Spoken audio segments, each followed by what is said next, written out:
the duly elected President of the Republic of the Philippines.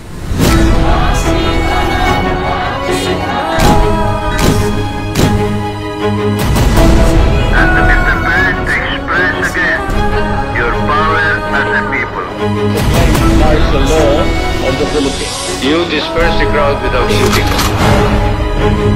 Filipinos will see what is to love and what is to positively feel beauty and love. Therefore, it's nothing more than democracy. I am going back to the Philippines, so be it.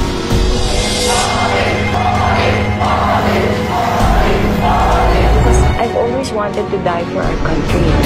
Walang kaibigan, walang kumpare. Malaking karangalan ang makapaglingkod sa sambayanan bilang Pangulo. Maraming salamat.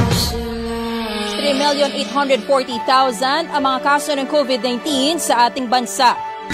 Community quarantine is hereby imposed in the entire of Metro Manila. Ferdinand Romualdez Marcos Jr., the duly elected President of the Republic of the Philippines.